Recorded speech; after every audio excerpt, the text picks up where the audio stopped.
Deadites on Deck video.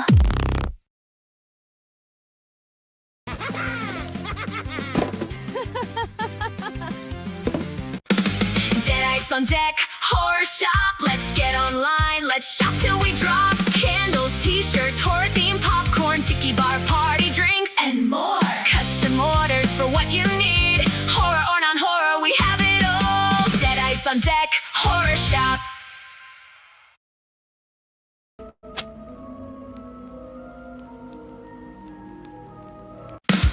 Time to load that VCR with videos of the past. Deadites on Deck video has the best selections and hottest releases. Thrilling discussions, terrifying pics, everything you need except the popcorn. It's time to load that VCR with videos of the past. Welcome to Deadites on Deck video.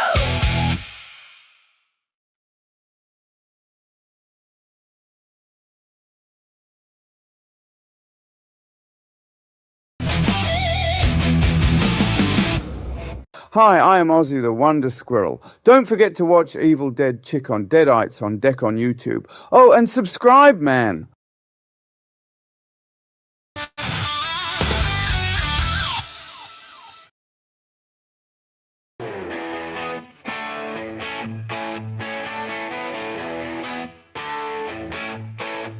Watching movies, Evil Dead Chick and the gang, funny, strange, hysterical, or just plain bang bad. This weekend just got amazing. It's a watch-along weekend. Horror and sci-fi, comedy and more. We got it all this weekend.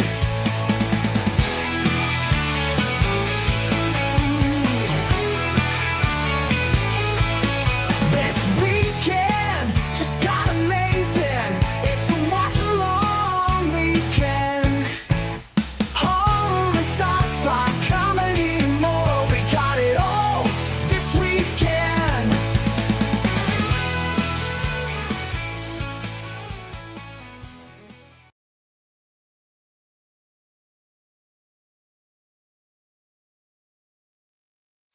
Howdy, gang. Hey, the poet, and welcome to yet another watch along weekend.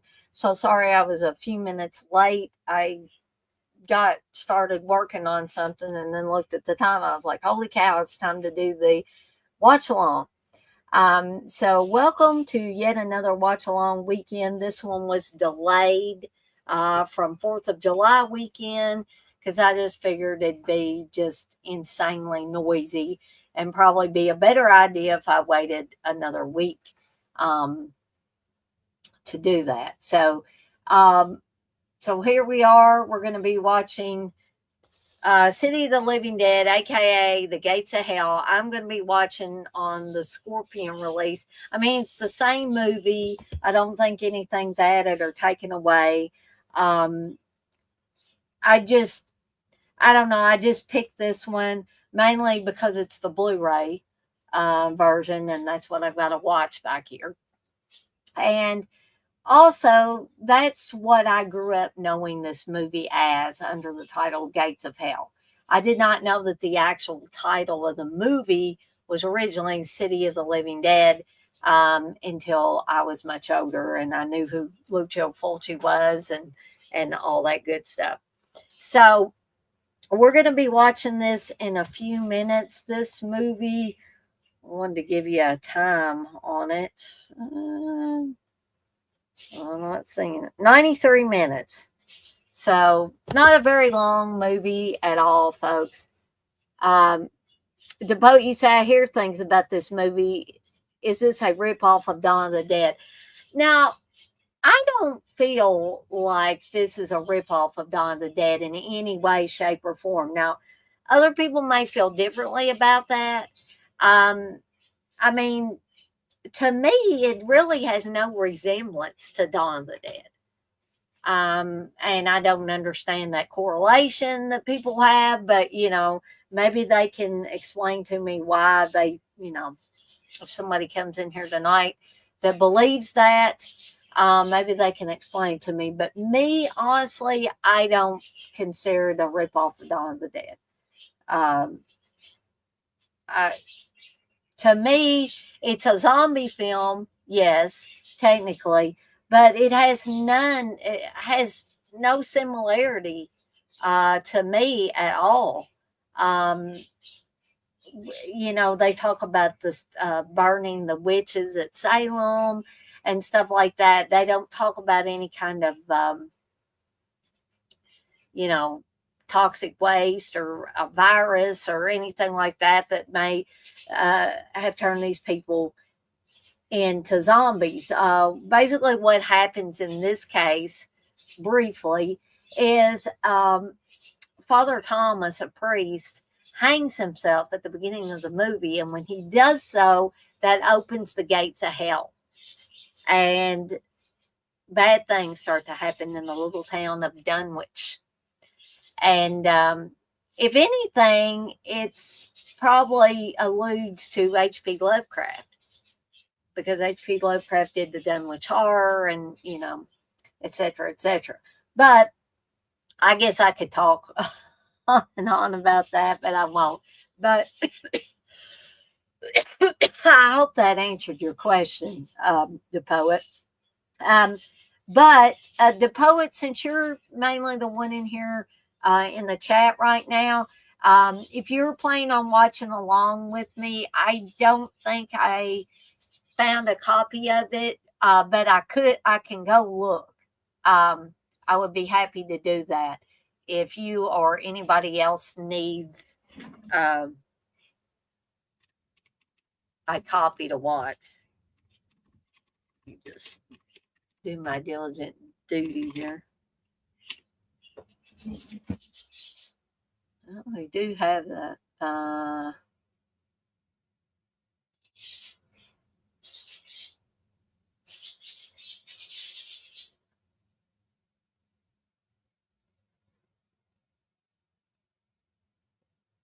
Yeah, apparently there is.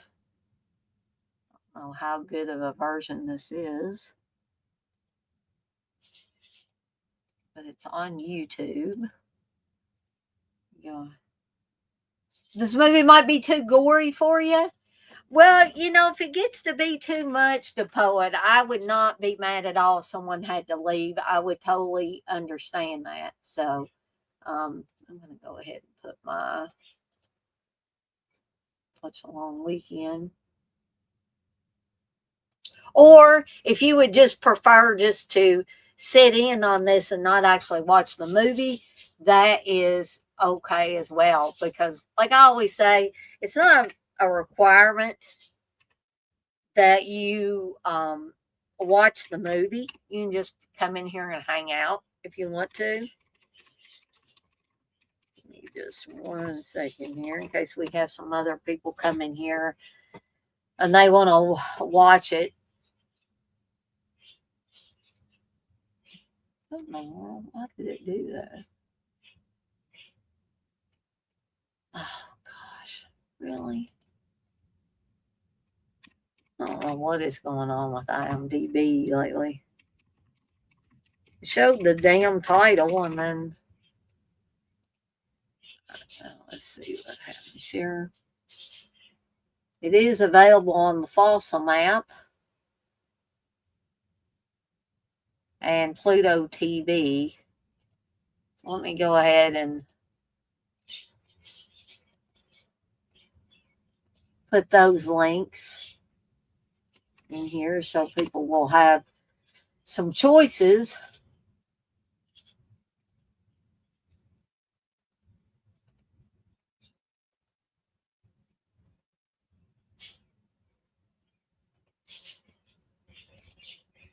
They look all to be about the same quality, it seems. So, for those of you that want to watch the movie and follow along with me as I'm talking about it, I got you a YouTube link, a Fulci map link, and also a Pluto TV link. All right. So, close this out. And I'm going to go ahead and get mine queued up because I was a little bit behind and didn't get mine queued up. I am going to see Evil Dead Burn, the poet, but Steve said maybe next weekend. And, you know, I like to see things opening weekend, but sometimes it doesn't work out. But yes, we are planning on going to see it, and I will. And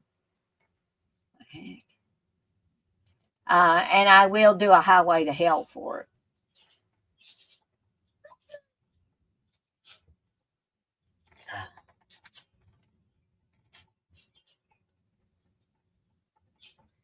Oh, of course, rain's expected every single day. It seems like I'm so sick of rain.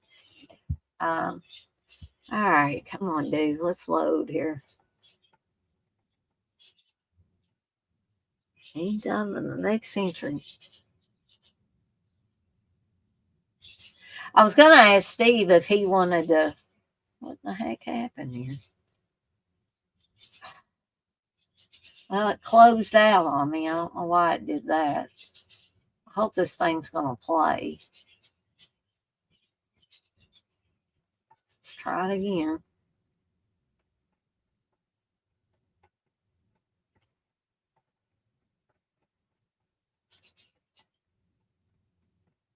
If my disc doesn't work, then I'm either going to have to see if I've got another one. I do have this one. I have to watch the Blue Underground one if it closes out on me again. Let's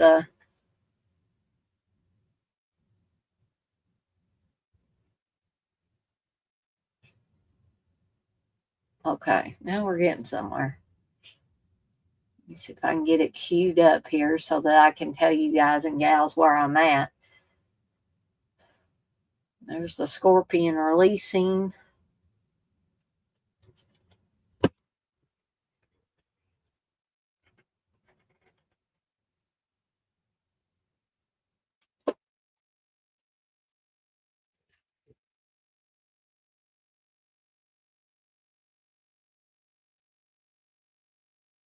All right, so let's see here.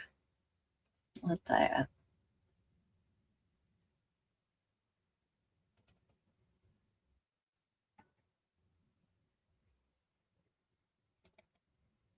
Okay.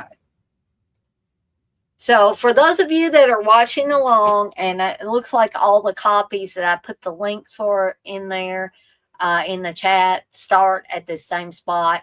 So I am about 12 seconds in on my Scorpion Blu-ray under the Gates of Hell title. I am queued up to a Danya Film Medusa Distribuzione National Cinematographica production. And I'll give everybody that's going to be watching along a couple of minutes to get their respective copies queued up, and then we'll go ahead and get started. And of course, I may have to take my obligatory bathroom. I more than likely will. Obligatory bathroom breaks and food breaks and all that good stuff.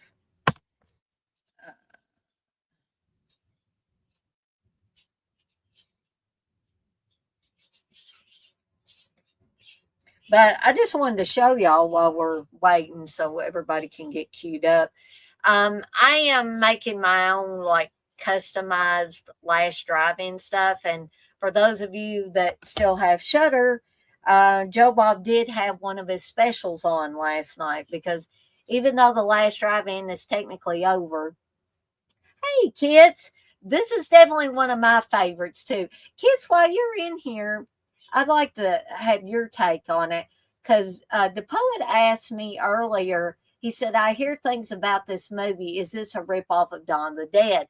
And I said, in my eyes, it doesn't have any similarity to Dawn of the Dead. Therefore, I don't, other than having zombies in it, I don't see a connection between the two. So therefore, I don't feel that it's a ripoff. But I'd like to see what you think. Maybe you've caught you say, oh, definitely not. I think it was competing in a way. Yeah, I could see that. Fulci putting his own spin on the zombie films. Sorry, folks, I was trying to. Um, we'll give it one more minute before we get started and do the countdown. Just trying to get this sticker peeled up. But anyway, I'm going to be making my own Blu-ray. Probably won't be selling these because they would probably get me in trouble. But this is the homemade, do-it-yourself Blu-ray cover that I made. That certainly sounds plausible, kids. You say Fulci and Romero, I think were trying to out-zombie each other back in the day. Both are fantastic, but I call Romero's version for the casual horror lovers. I could see that. Definitely could see that. Sorry, folks. I'm just trying to take a moment to put this, because I forgot to put my Deadites on Deck video thing on the cover. So I thought, well, I'll just make some stickers that say Deadites on Deck video and put it on there. And then I'll do this later. I was gonna do a Savage Summer special sticker to put on maybe the front. Try to get that cover back in there. But I think this kind of looks like video store stickers, though I just put it on the inside there and then it's covered over. But Joe Bob did one of the movies he showed was the original I Spit on Your Grave from 1978. Hope that little bit of nudity doesn't get me in trouble there. But I have added my little Deadites on Deck video sticker to my copy here. But kids, you say, Hell of the Living Dead 1980 was the Dawn of the Dead ripoff directed by Bruno Mattei. Now, yes, I could definitely see that. Hell of the Living Dead. But I do want to remind y'all that unfortunately, due to financial circumstances beyond my control, I won't be able to do, a movie Munchies or Evil Dead Chicks Tiki Bar, Live of the Living Dead, any of that, because I'm unable right now because I haven't gotten paid from the new job just yet. I should get paid the upcoming week. I should get paid. So there will be a Positive Renegade. I'm still planning on doing a Positive Renegade show. But there won't be any, me making food, me mixing up stuff in the lab like body wash and bubble baths and all that stuff. But that should return the following week. So I just wanted to let you guys and gals know that. But I should be on here for Positive Renegade. And then hopefully this coming week I'll be able to do the shows as normal. But also, I've kind of not been feeling the greatest. I think my body is just trying to get acclimated going back to a job at the office and having to get up early, and you can't just roll out of bed and go to your computer. You got to get up early. You got to get dressed, brush your hair. Can't sit around in your pajamas half the day or half the morning with your hair unbrushed and all that stuff. It just, and my body got so used to that, that for almost 4 years of doing that and just kind of being a little more lenient with myself. Now, I got to get up at 5 and I got to get the dogs taken care of and I got to, get my hair brushed, get some different clothes on. I can't go to work in my PJs. They let us dress comfortably at this job, but they ain't gonna let us dress that comfortably. And so I'm just not quite 100%, folks. So if you notice me, you know, kind of zoning out or something like that, don't be alarmed. It's just, you know, me being me and getting used to this. Kitchy said, whenever you're live, I try to pop by. My life has been hectic. Definitely getting used to getting up early. It's crazy. Yeah, and I appreciate, kids, that each and every time that you're able to be on here. You and the poet are at the top of my list of blessings as far as my channel goes, because y'all are the ones that are keeping me afloat. Y'all are the ones that are keeping me going. And I know everybody's busy, and this is not meant to hurt some of my other friends' feelings or anything like that. I know they're busy. I understand it. But it's nice to know that, you know, most of the time I have somebody in here. And sometimes I have a couple of somebodies in here. But we're going to go ahead and get the movie started, do the countdown, because I went over a few minutes because I was blabbing. But we'll go ahead, and hopefully also we won't have any storms that'll put me in danger of being electrocuted here in front of my computer or cause the power to go out, etc. So here we go. Well, let's do the countdown. Everybody ready? Here we go. 3, 2, 1. Press play. Kids, you say definitely work on your live stream tags. Sometimes YouTube doesn't show it. vidIQ is free and it will help you pick good tags. Okay. It's helped mine so you don't get lost in the, oh yeah, it's with the algorithms and stuff like that. I'm going to check out that vidIQ, kids. Thank you so much. So if you are watching along, and for those of you that may be coming here later or you just need a timestamp, I'll be glad to give that to you. But we're opening up on a cemetery, and I will never ever forget this beginning scenes here.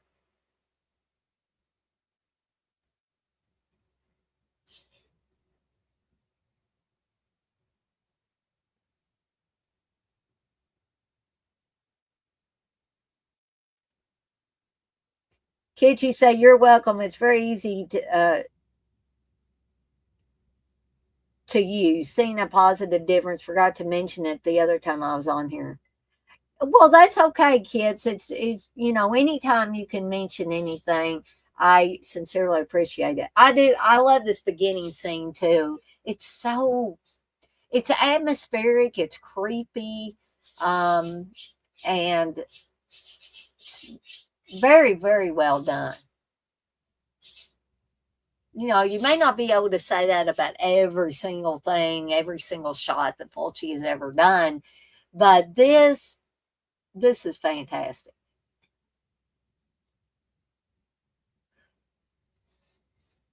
Ooh, excuse me. Kitchy said Fulci did great. I'm not a super big zombie fan, but his lore on this one is cool. Exactly. And at the same time, Catriona McCall's character is with some other people and they're having a seance.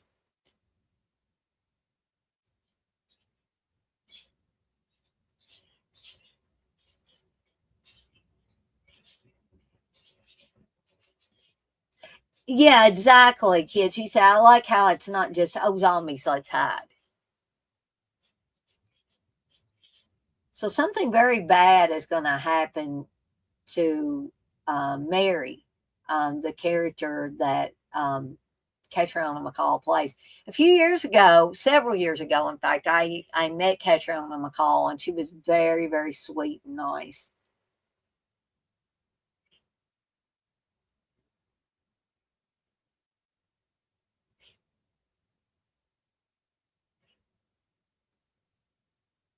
So Mary is seeing this happen. She's seeing Father Thomas in the process of hanging himself, which he just did there.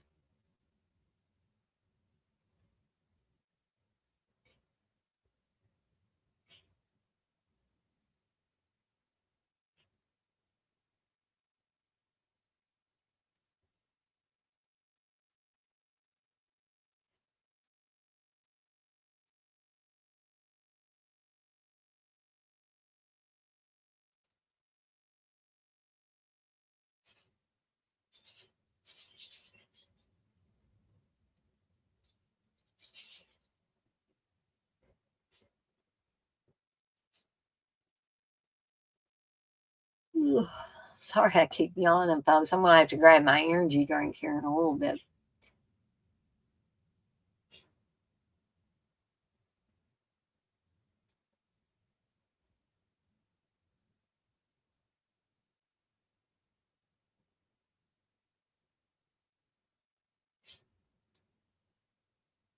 So unfortunately for Mary there, the link is broken. All the people were holding hands, and now she's screaming. She can, apparently still see Father Thomas's body.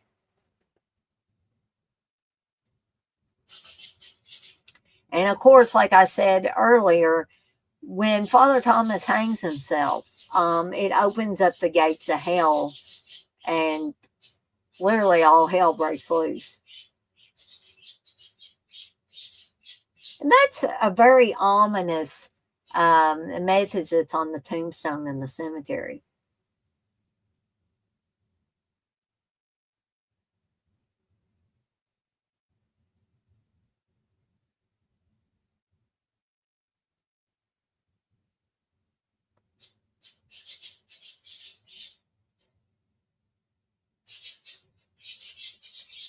And the late great Christopher George is in this, and these early 80s horror films that Christopher George is in, I absolutely love watching him.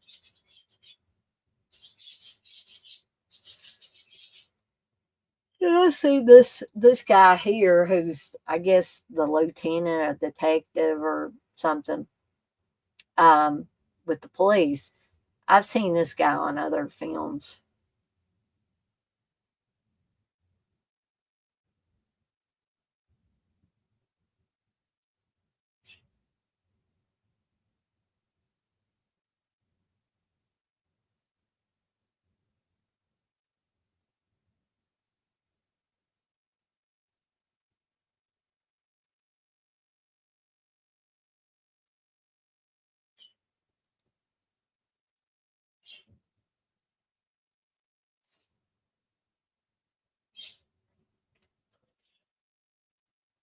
Yeah, he's a sergeant. So the head lady,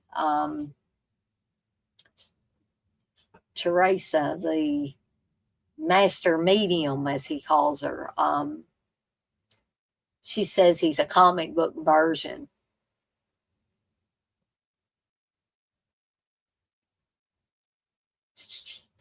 And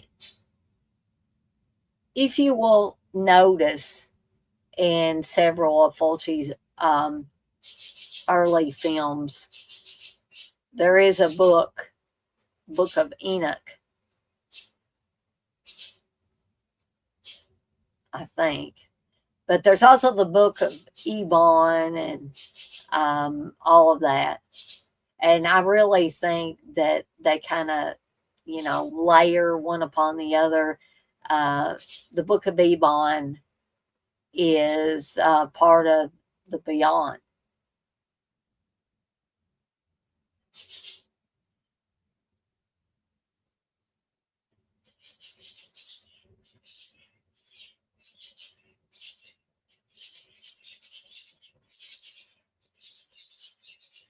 Yeah, kid, she say I agree. The layers are good here.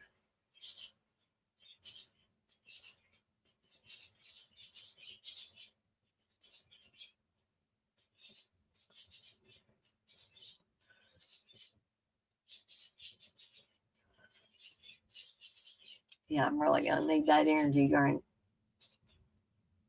But that's what I was saying earlier. It may appear to, I don't know how it appears exactly because I'm not, looking at myself unless I watch this after I've already recorded it and things. But I know for a fact that it probably looks like I'm going to sleep and I kind of jerk away. Y'all trust me, it's not a health problem or anything like that. It's just literally because I've been so wiped out. And here is Giovanni Lombardo Radice, or John Morgan, was the American name he was given. But he is Italian. poor Giovanni is no longer with us, God rest his soul. But I did, back when I was doing my blood type fanzine, I did interview Giovanni through email, and he was just the sweetest guy ever. I loved interviewing him. And he was just so helpful and so giving of his time, so giving of information. I really wish I had gotten to meet him. But he's playing the character of Bob in this, a very troubled young man.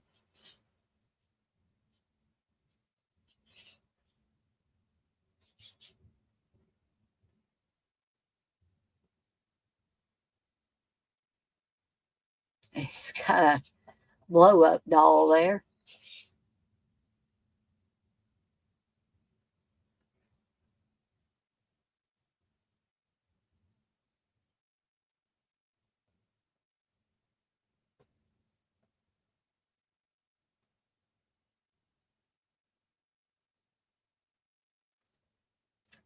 And I do okay with not, almost dozing off if I'm up moving around. But the minute I sit down, whether I'm sitting down doing one of these watch alongs or I sit down to watch a movie in the living room or whatever, I just can't, it's like I can hardly stay awake anymore. And I have to keep myself moving and stuff like that. It's a pain in the rear end.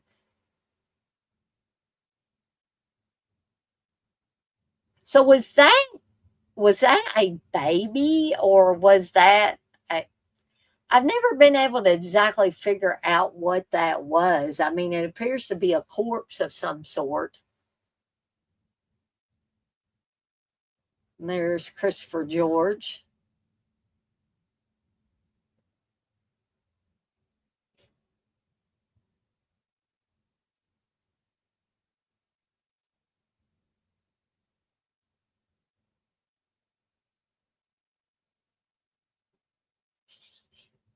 And Christopher George's character, Peter Bell, is a journalist, and he's trying to figure out what happened to Mary Woodhouse, Catriona McCall's character.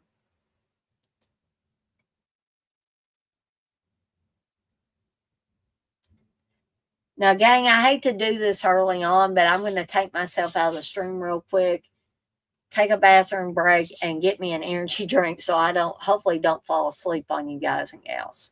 Be right back.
All right, gang, I'm back and got me a Ghost energy drink. So,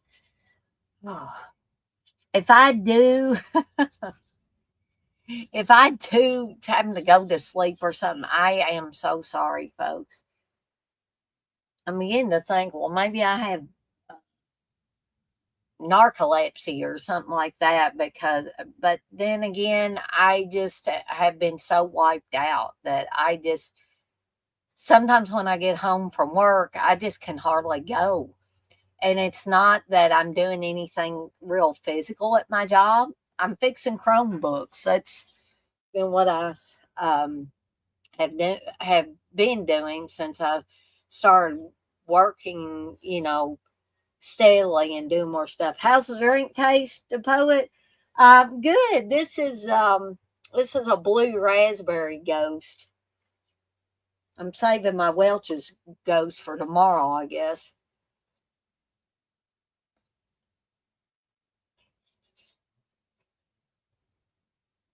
And there's Janet Agron there, who's been in several Italian movies, and the cat just clawed her.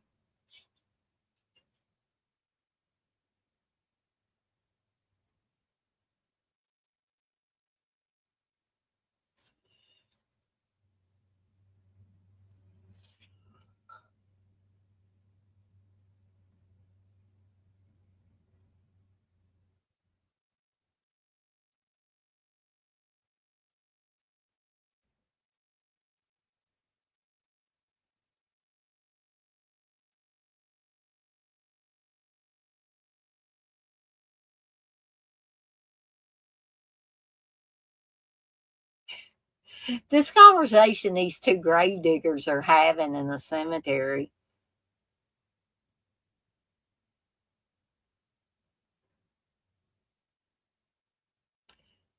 So Peter, Christopher George's character, shows up at the cemetery because he's still trying to find out what happened to Mary Woodhouse. Now, nowadays, you know, you this wouldn't happen. If you were declared dead, they would take all the fluids out of your body and you'd be embalmed and all that stuff, unless, of course, you got cremated, right? But back in the old days, I don't know about Italians. I don't know when they started actually embalming the dead. But back in the old days in the United States, um, they would bury people sometimes and they weren't dead. And they would wake up underground inside of coffins. And I'm like, oh no, as a claustrophobic as I am. And they would put a bell in the casket with the corpse so that if they weren't dead, they could ring the bell and somebody would hear them. And that is where the saying Saved by the Bell came from. And I know that because I watched Ozzy and Jack's World Detour, and there was an episode where they went to like a museum of death or something, and they talked about different things. Kitschy said, yes, that's where a lot of vampire lore came from.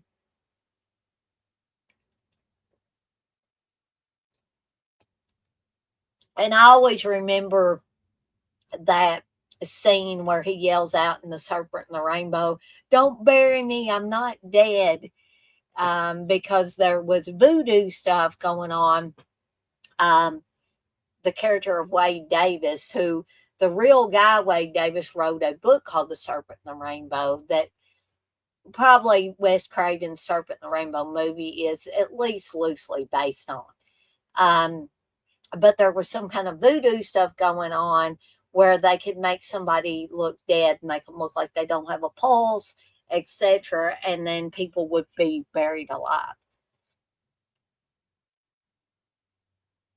So we're gonna start, like, they start putting dirt on the casket there.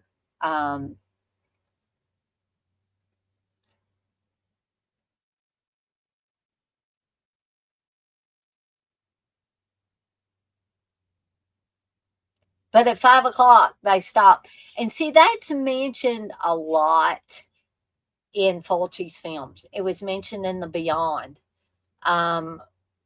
where they always say union hours.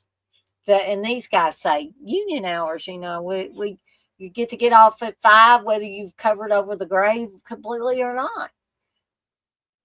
I don't know if that's such a good thing, but anyways. In Mary's case, though, within the fabric of this movie, it's good. Because had they covered her all the way up, Peter might not hear what he ends up hearing. But how terrifying to wake up inside a coffin, either partially or completely covered with dirt. You can't breathe. It's dark. Yeah, it makes me claustrophobic just thinking about it.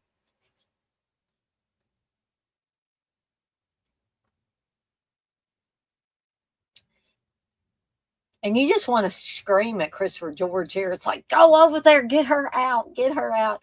And he does this where I think I heard something, and then he starts walking away again. And then he stops, and he can hear something, or he thinks he hears something.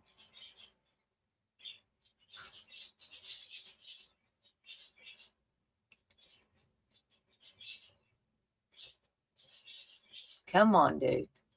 You know you hear something.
So now he's definitely close enough that he can hear her when she starts screaming.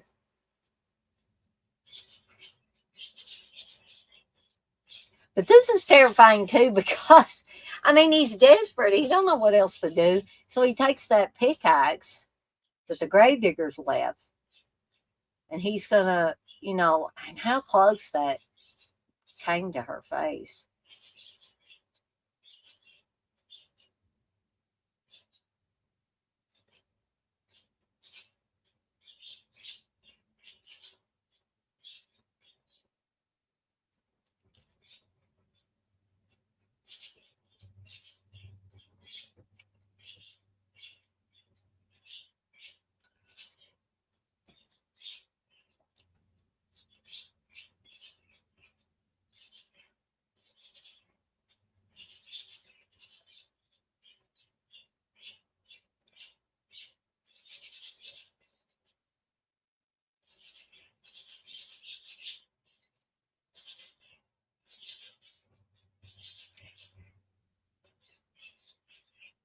So now we're hearing more about the book of Enoch,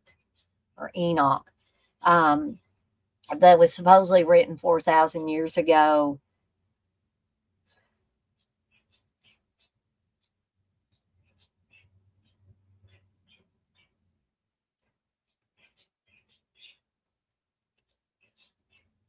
So Mary, tells about the city of the dead, the living dead, of course. And it's supposed to be a cursed city. And the gates of hell have been opened. And again, the gates of hell were open because Father Thomas hanged himself. But she doesn't really know where it is.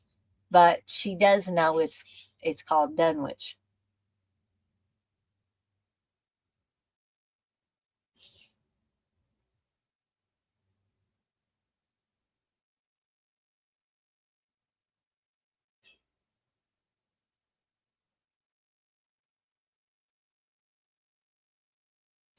So Teresa, or how you pronounce it, tells Peter that somebody needs to get there and make sure those gates are closed soon, preferably before All Saints Day, because if they don't, then the dead will rise up and take over, basically.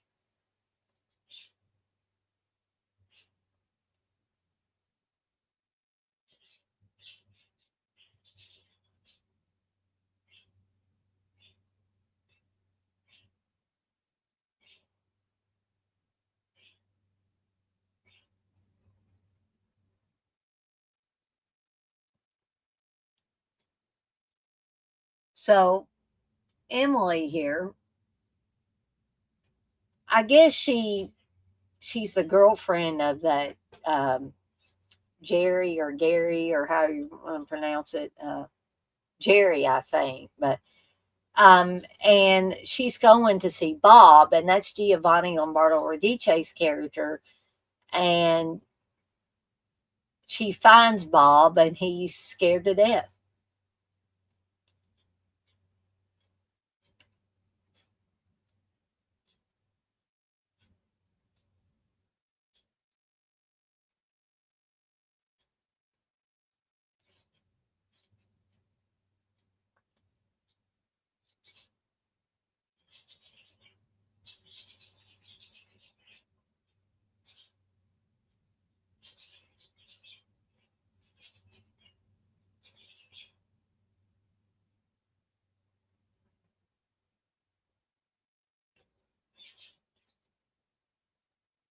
Well, that's gross.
So Mr. Robbins, calls and talks to Jerry, and he is worried about Emily, but he doesn't want to let her father know that he's worried. And you see him write Bob's name down. He circles it. All right. Now, coming up is one of my favorite scenes from this movie. So we got a couple making out, and the guy is Michael Suave, who was an actor back in the day, but he went on to become a director of horror films. And the girl on the left there is Daniela Doria. And I believe Fulci didn't much care for her. There were a lot of women actresses that he didn't care for. And she was one of them that, supposedly Fulci liked to get his jollies by doing, making her do disgusting things in the film. And we're going to see one of those terrible, disgusting things happen to her. But again, this is still one of my all-time favorite scenes in a horror film or a Fulci film as well.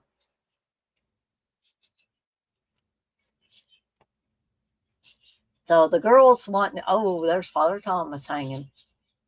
And bad things happen when you're forced to look, or when women are forced to stare at Father Thomas's corpse, right? So he's going to disappear from there. I didn't say there was, logic to this. It's horror movie logic.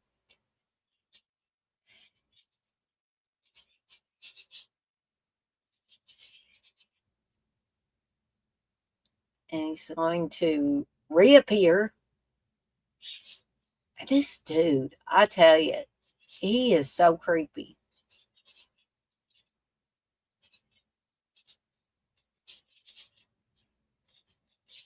So first the eyes start bleeding.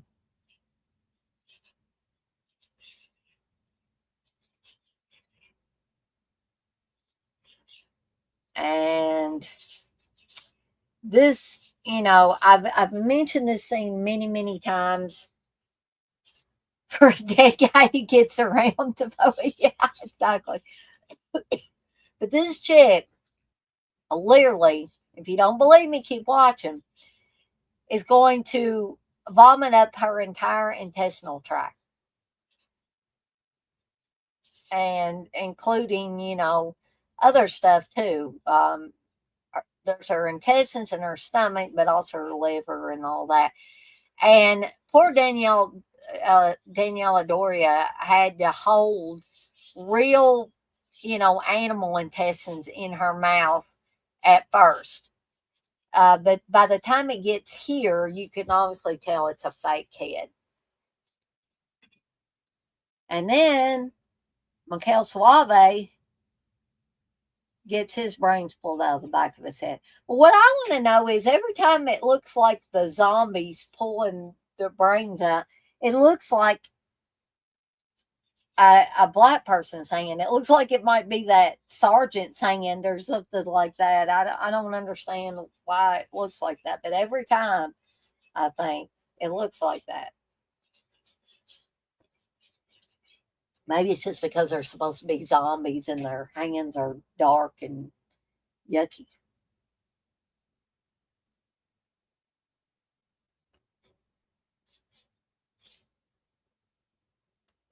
Yeah, Father Thomas does get around, the poet. You are correct on that.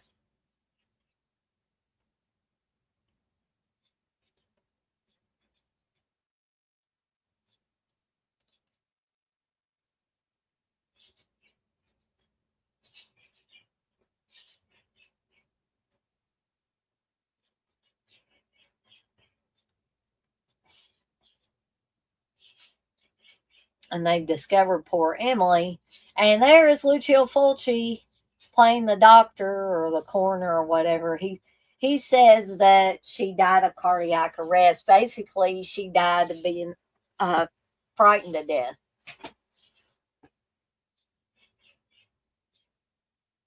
Lucio Fulci's doing his Hitchcock cameo there.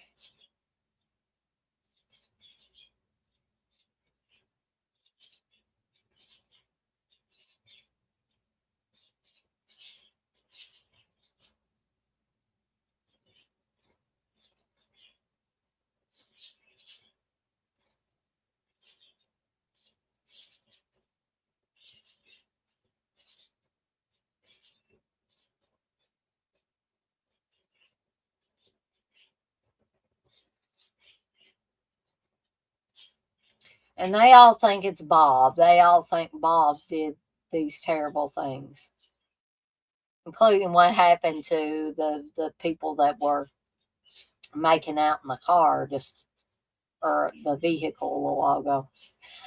I always laugh at that. He's like, good Lord, that kid's going to fry. Marv words. Why he says that after looking at that, I don't know.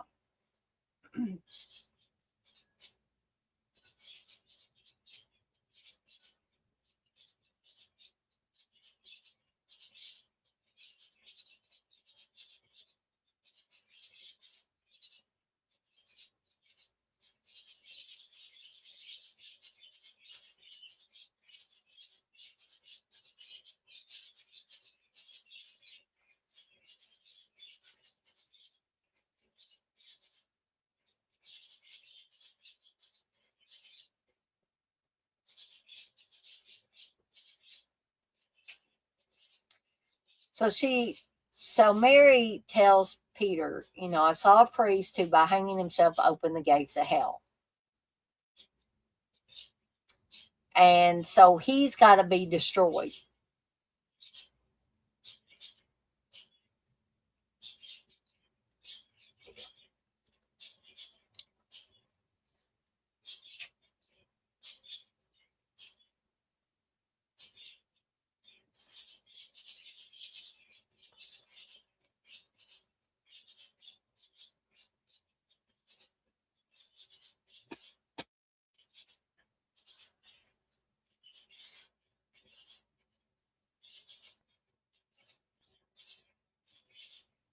So I don't know.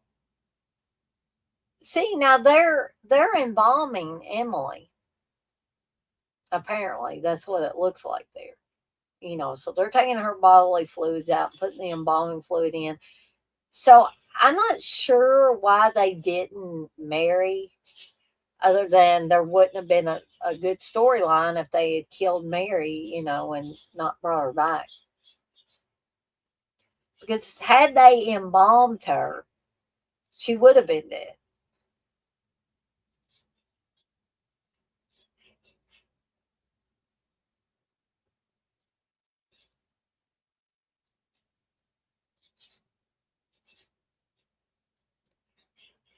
That was like way too much makeup he's putting on poor Emily there.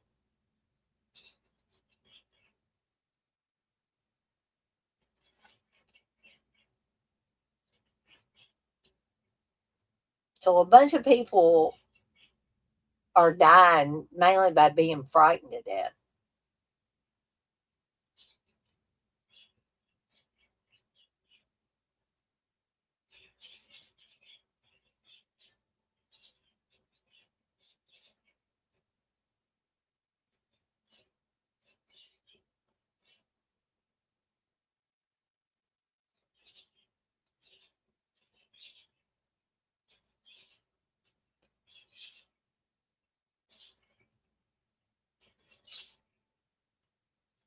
And the guy right there, what is his name? Benny Venturini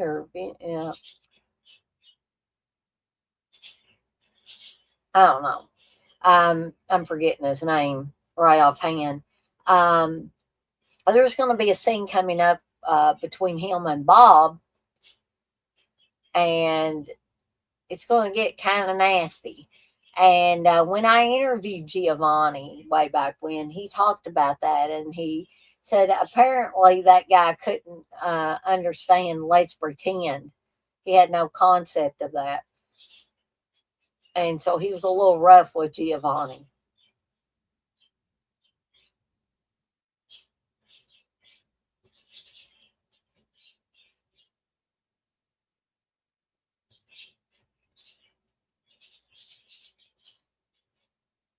And there's Bob again.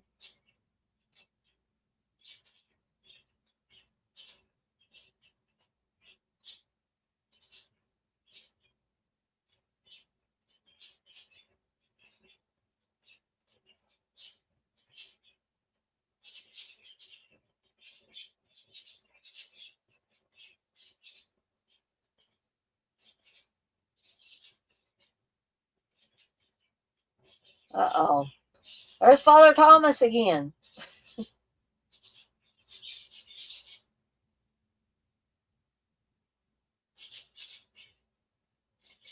Too, that guy disappears and reappears at will, too.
Folks, I'm really going to try to stay awake during this, but I can feel my head going forward, and it's literally it's not anything I can control other than getting up and walking around. I hate to keep getting up and walking around.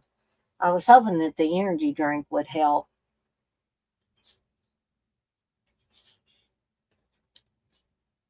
I don't know when I'm going to get enough sleep and feel like normal. Because I was feeling like this before I started the new job. It's just making things a lot harder at the job because if I don't keep moving and doing things, then I will literally almost nod off because during my breaks and my lunch, when I'm maybe looking at my phone at best, but I'm not actively taking screws out of a Chromebook and taking things out, I get that same feeling. It's just when I sit and I'm not moving around a lot that it happens. But again, I didn't want y'all to think anything was seriously wrong with me or anything. Well, that guy shouldn't have been stealing people's jewelry.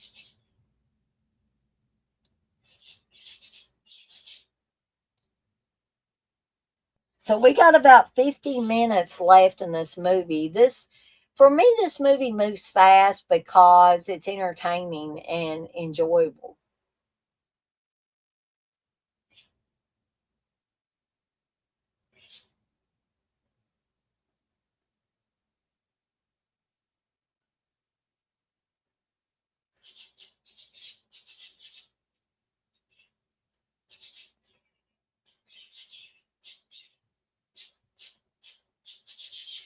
But hopefully, y'all are watching the movie more than you're sitting here watching me. So if my head does go forward, you're not watching me as much because I honestly I get embarrassed about it, but I just don't know what I can do about it.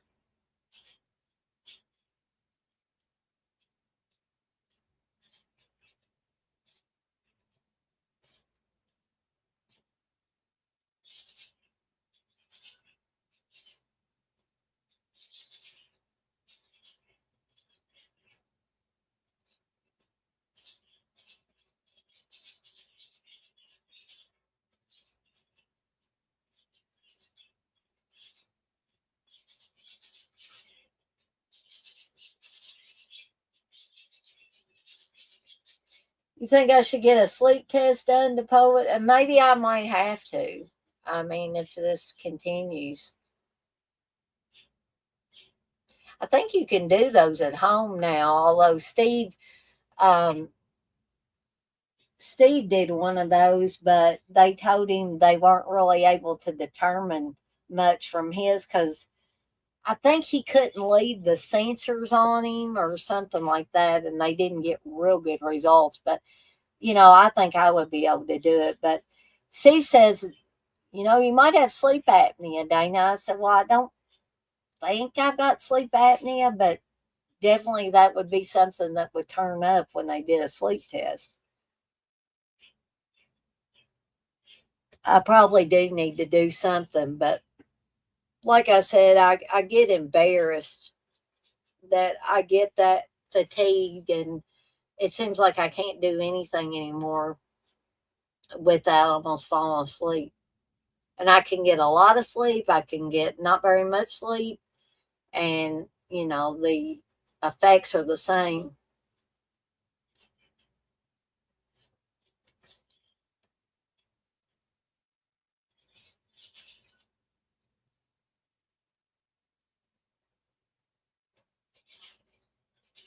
Evidently, these people must have had a younger kid later in life because they're older.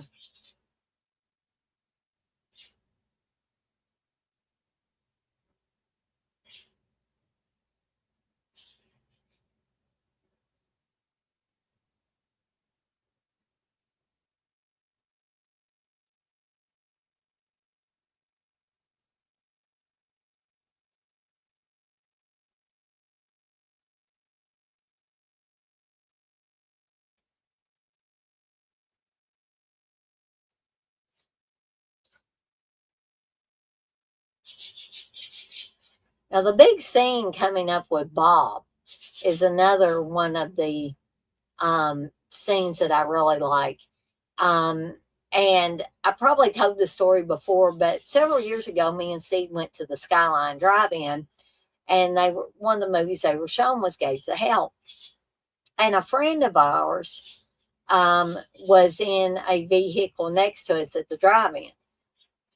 And, you know, everybody, sorry about that, folks. Everybody always wants to see this scene that's a big horror and gore fan. And, well, I'll wait. You know, I don't want to spoil it for anybody that hasn't seen this movie, but when it comes up on it, I'll finish the story up.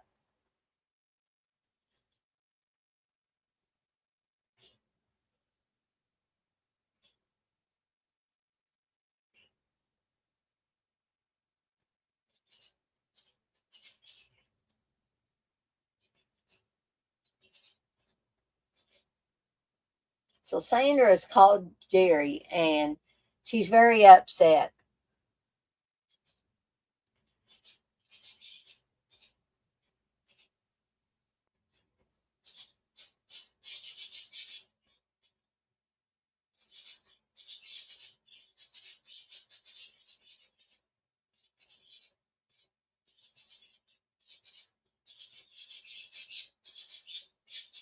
Okay, yeah, the scene is coming up. So Bob's scared.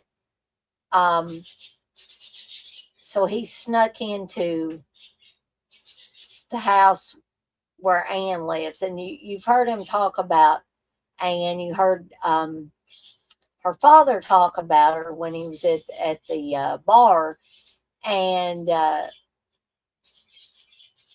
he ran out in the woods with her when they were younger, and so he's not supposed to be there.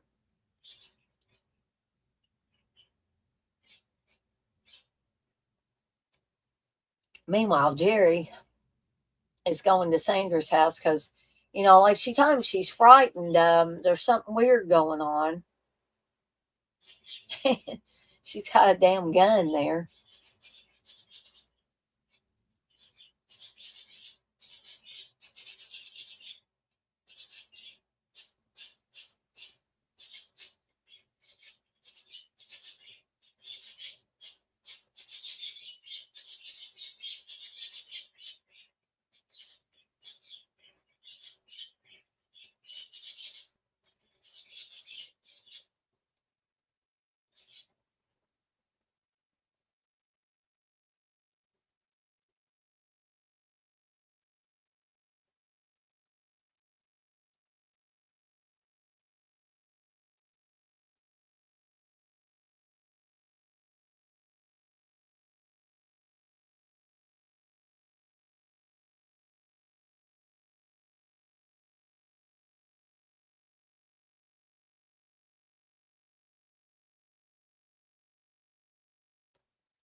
And she keeps telling him, you know, it's in the kitchen, you know, go see for yourself. And he's like, in the kitchen?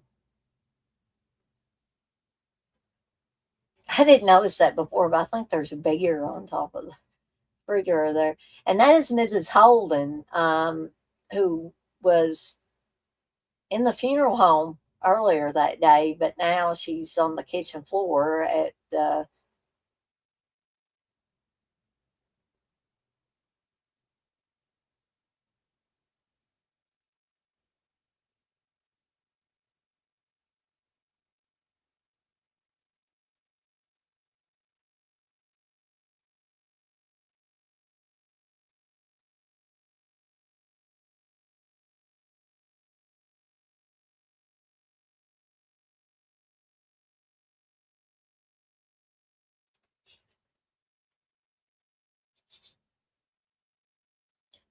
you know what I think? I think Jerry gets around because he's always with, evidently he had something going on with that Emily. Janet Agron's character he seems to be awfully fond of.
Oh, now Mrs. Holding's gone.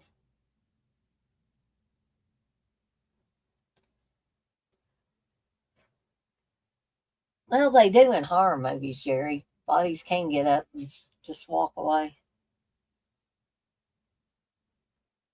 Sandra's just really upset.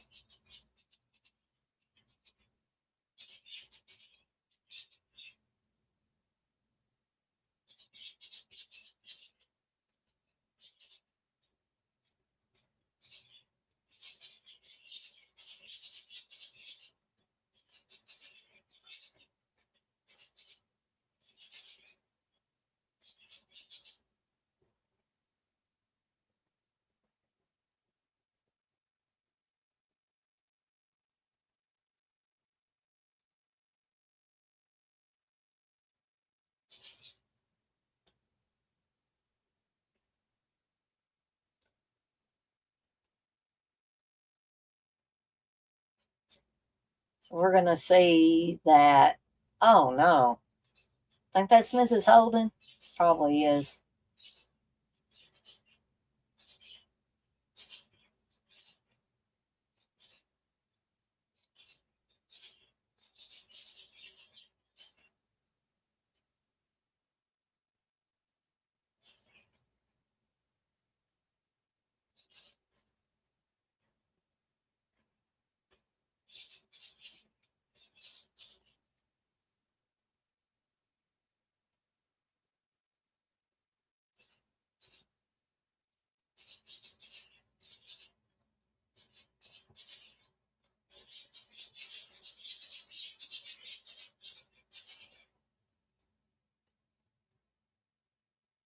So now we have glass shards that the window broke, and then they went into the wall, and now there's blood coming out. As well as being atmospheric, the effects work and stuff in this one is fantastic.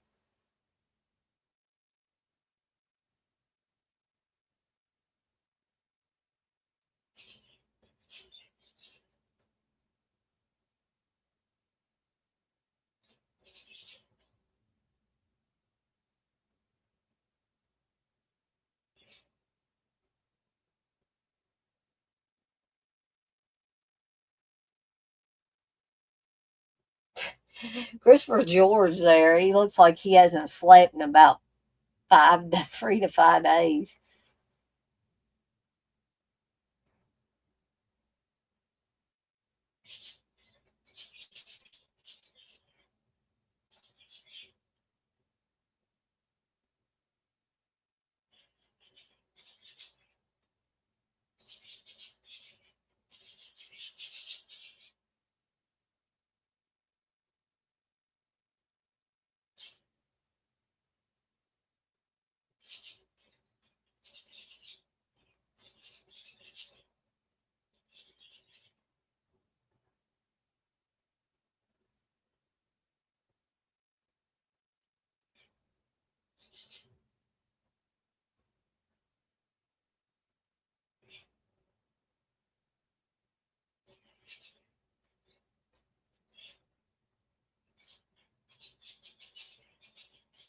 Okay, so now we're coming up on the big Bob scene here.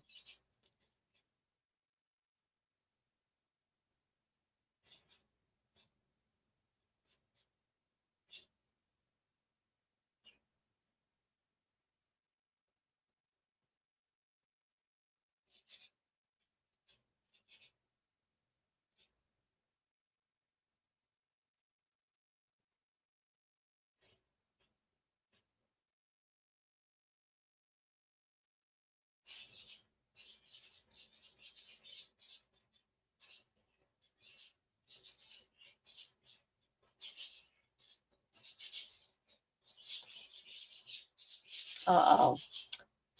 So this is a big scene here. He's found Bob with his daughter again.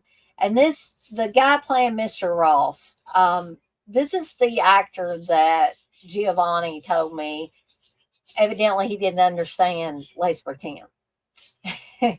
And like I said, he was very rough with Giovanni. You saw him manhandle him, and now it's gonna get worse. And this doesn't even have anything to do with the zombies, really. But it's a big scene that I always refer to as the Bob head drill scene. And my dad talked to me about this, not when I was real young, but growing up, he told me about this movie, and I was like, oh, wow, well, this has got to be one of the greatest movies ever. Because he talked about a guy getting his head drilled and maggots flying in a window, which is going to happen a little bit later. But anyway, back to that drive-in story. We were watching it, waiting for the big Bob head drill scene, and it was cut from that print. And me and Steve's mutual friend looked at each other, and he like hopped out of his vehicle. He said, "Where the fuck was the Bob head drill scene?" I said, "I have no idea." It's like, wow, out of all the prints that we could have seen, it was, the print without this particular scene here, which to me is a big scene.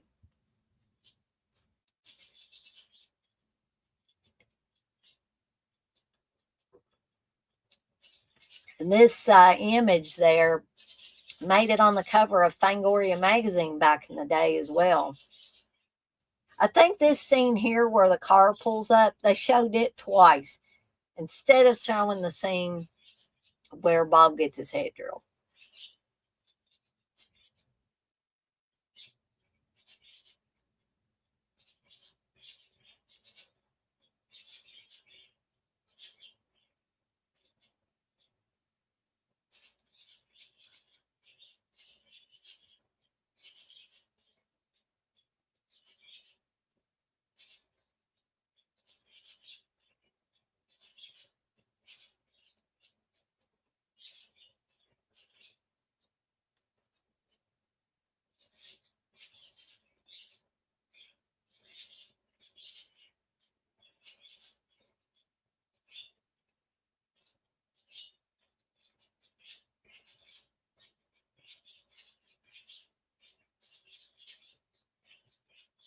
So after they leave, and that's the funeral parlor or the funeral home, we see shadows moving in the doors or behind the doors there.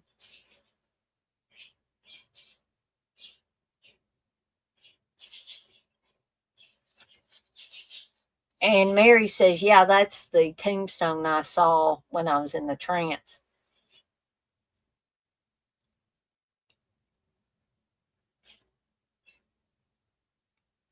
And she says, we got to find the priest's grave and we got to uncover him. There isn't much time left. All Saints Day begins at midnight.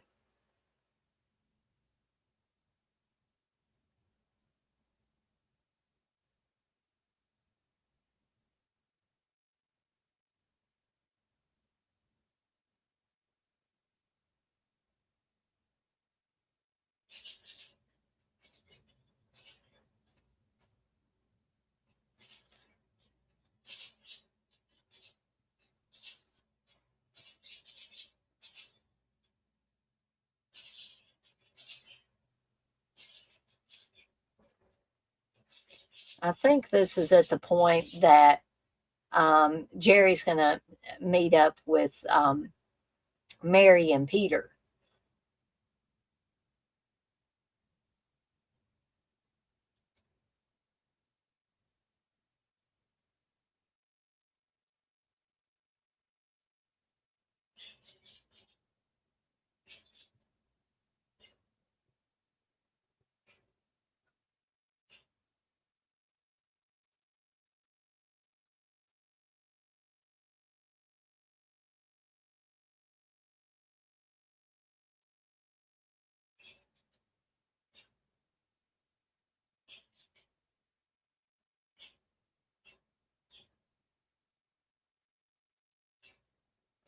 So we're about to, and people are probably going to say, well, Dana, you keep saying there's these big scenes coming up.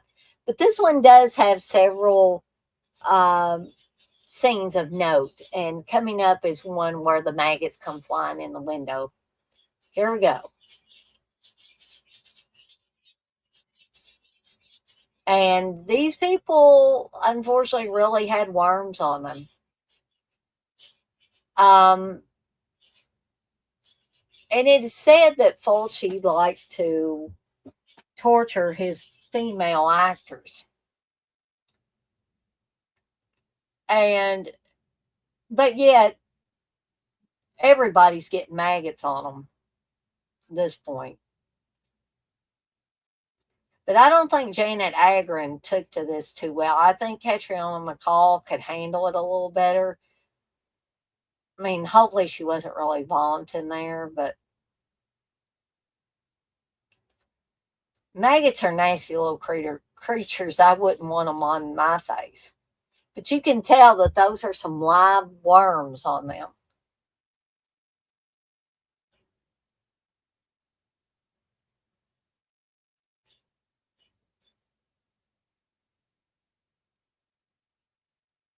And the way they're just brushing them out of their hair and stuff, it's like,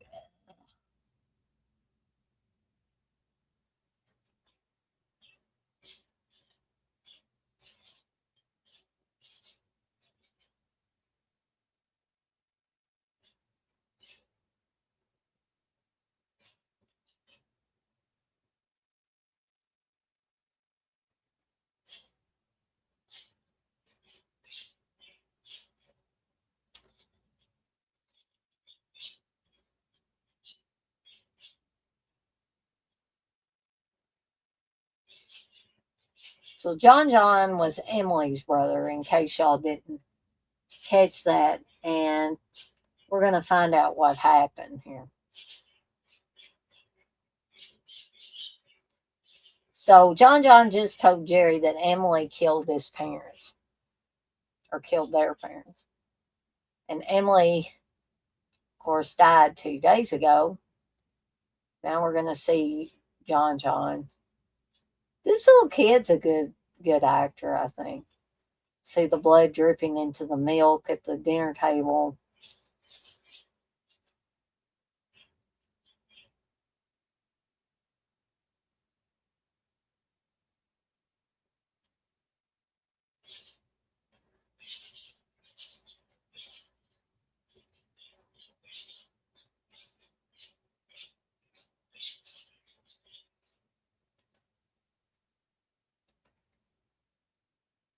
So we're getting down to the wire as far as, I mean, we've got several more minutes. We were an hour and 5 minutes into this. But it's really going to, kick into high gear during these last minutes.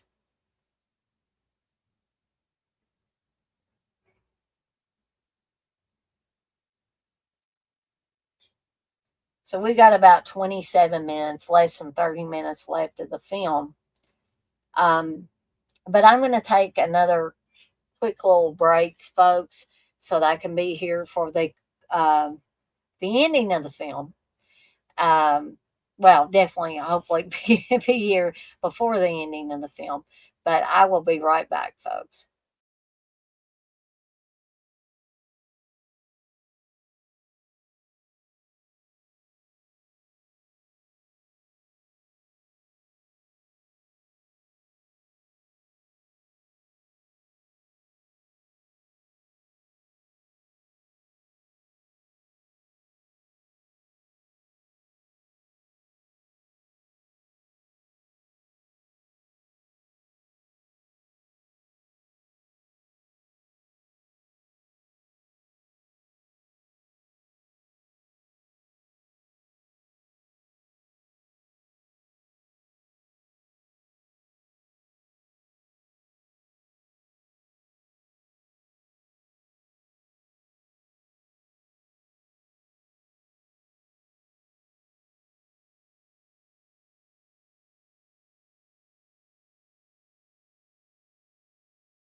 Sorry, gang, I'm back. Kids, you probably already gone, but that's okay. I hope you have a good stream.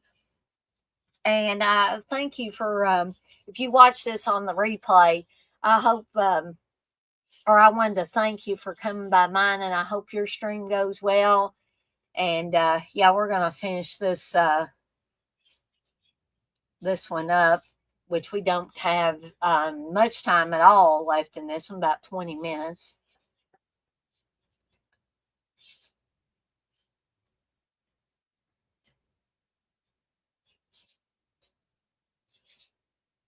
Again, I'm sorry that I have to, get up so many times and take care of things. I was getting a little bit of a headache, so I took a little medicine for just over the counter medicine for that. People were probably thinking, boy, gee, Dan, you have a lot of, complaints.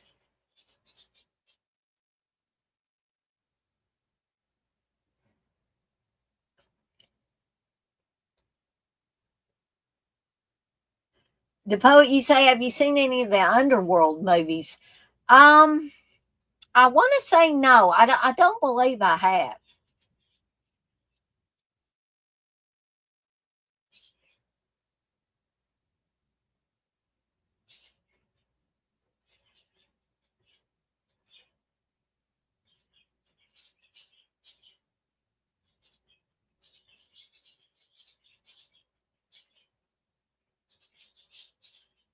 Now, people may have taken this part here as like Night of the Living Dead or Dawn of the Dead or anything like that, because they're actually reporting, a state of emergency based on what's going on. But again, I don't feel like there's any connection between the two films.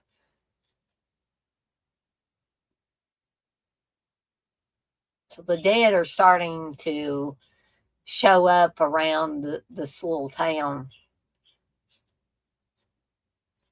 But meanwhile, Peter and Mary and Jerry are trying to find Father Thomas, Father Thomas's grave, which we're going to soon discover that it's a family crypt for his family, where several members of the family are entombed, I guess you should say.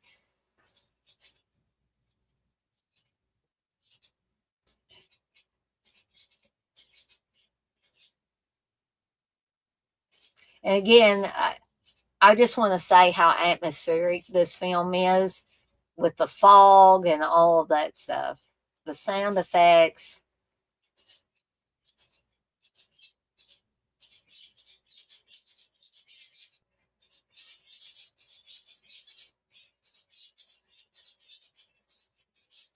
And this is a movie too that I like to watch in the fall, close to Halloween and stuff. Even though it doesn't take place at Halloween per se, it just feels like a fall movie to me. House by the Cemetery does as well, which is another Fulci film. So they didn't quite make it before All Saints Day.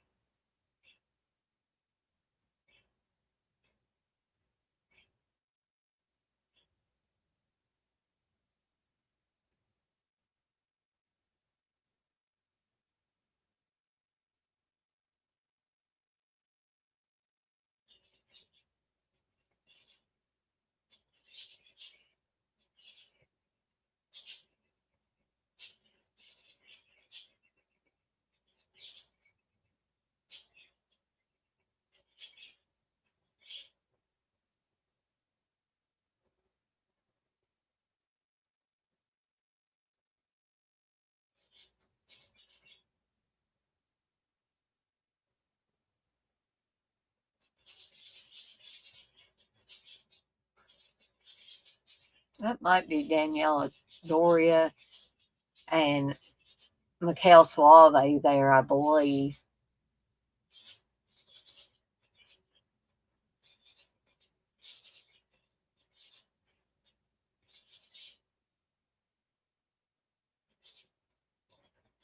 Looks like they found the family crypt there.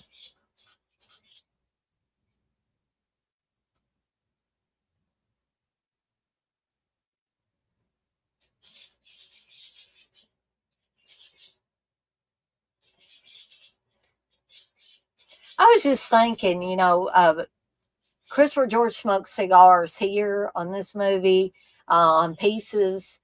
I thought he did on Pieces as well. Either that or cigarettes.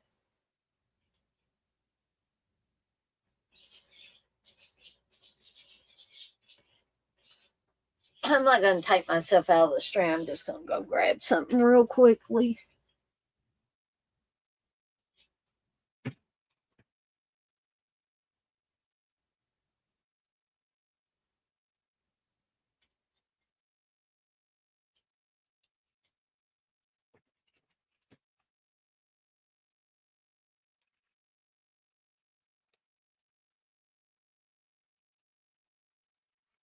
Thought maybe getting a little donut stick would make me feel better.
So down to the final, I believe, 14 minutes of the film.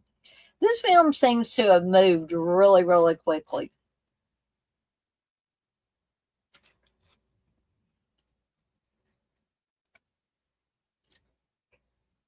The poet, you'd say, it was still better than Diary of the Dead. Oh, yeah, it's much better than Diary of the Dead. Sorry, George.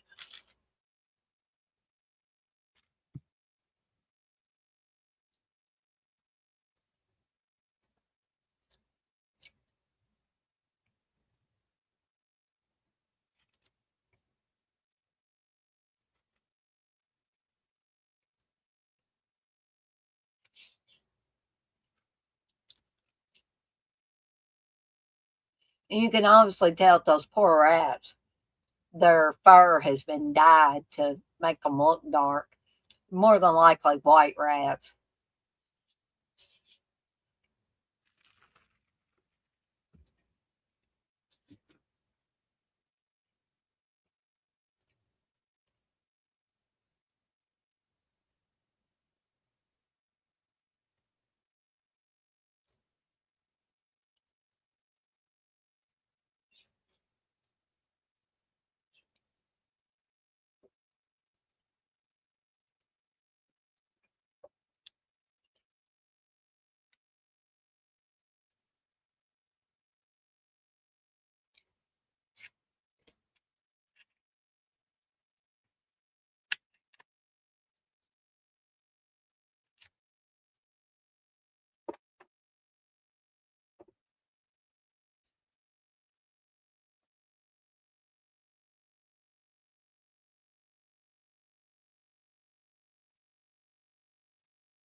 Looks like those guys at the bar are toast.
Oh, there's Sandra.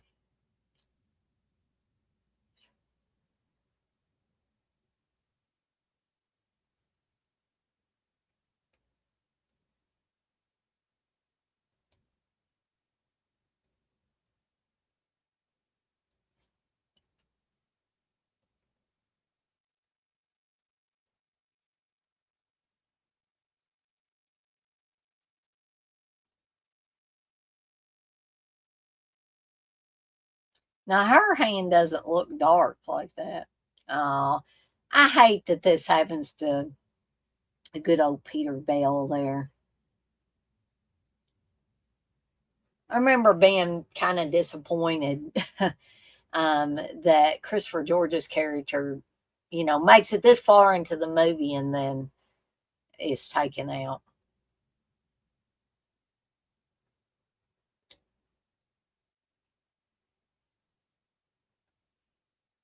And so apparently it's not just Father Thomas that can make women's eyes bleed and stuff like that, or just people's eyes bleed. As you can see, Mary's eyes are starting to bleed there.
And believe it or not, we're down to the final 7 minutes of the film. And like I said, during the last 20 odd minutes, um, if you didn't think this thing had kicked into high gear already, it definitely does in a moody sort of way here. And I'm not saying there's not action and stuff like that in here. There most certainly is. But it's a little bit slower paced, but still kicks into high gear, if that makes any sense at all to people.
So apparently, not only is the Thomas family coming back from the dead, but I believe there's probably, just like Sandra made her way down there, there's probably people from the small town that have become zombified that have made their way down there.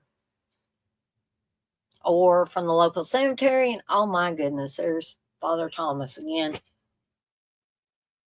I guess Father Thomas is going to have one last hurrah here.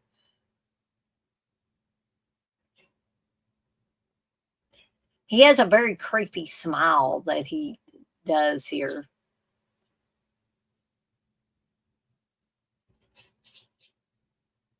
And again, Catcher on the McCall's eyes start to bleed.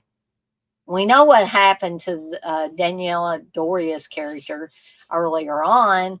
She ended up puking up her entire intestinal tract.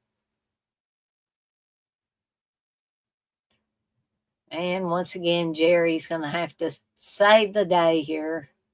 Well, that's gross, isn't it? He's done turned green and slimy inside.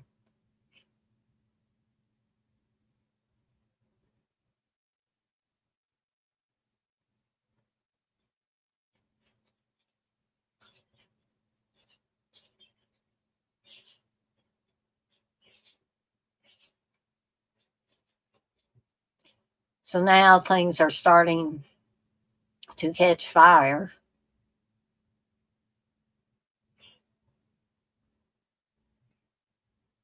Including Father Thomas there.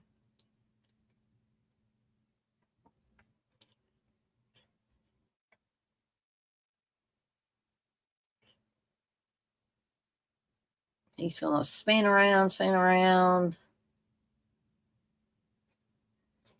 And all the other dead things are going up in flames.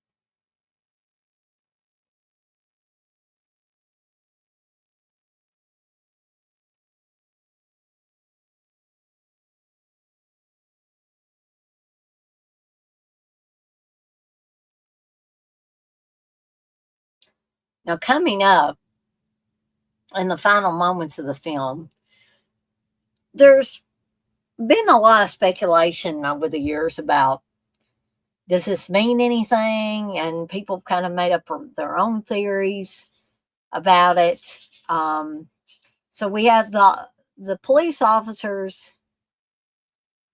Are they really remaking Texas Chainsaw again? Oh no, I had not heard that, the poet, but all I can do is shake my head. But we see the police officers with little John, and then we see Jerry and Mary crawling out of the Thomas family crypt, and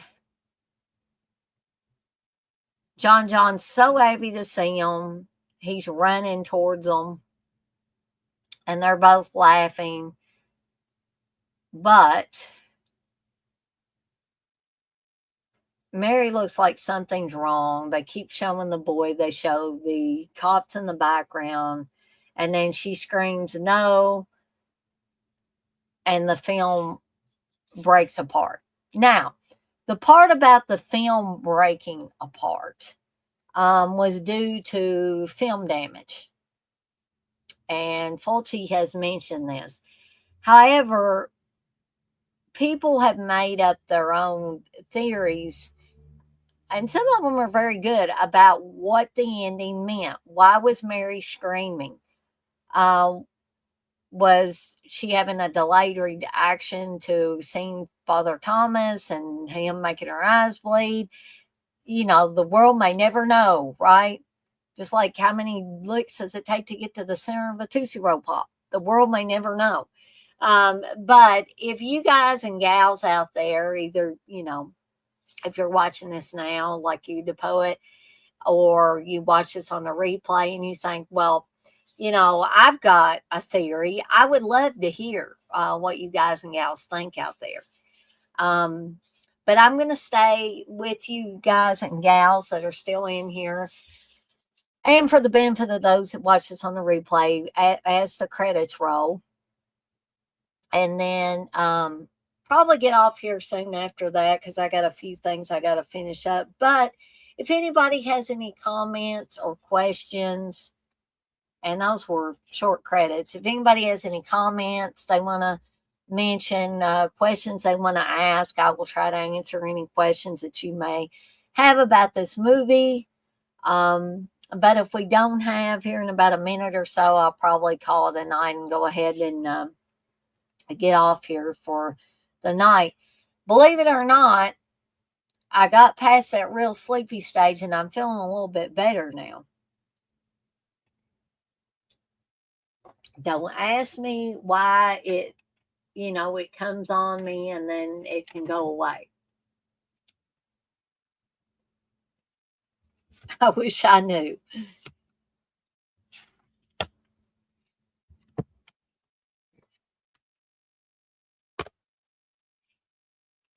So I'll give things a few more seconds and then, like I said, I'll start winding stuff down.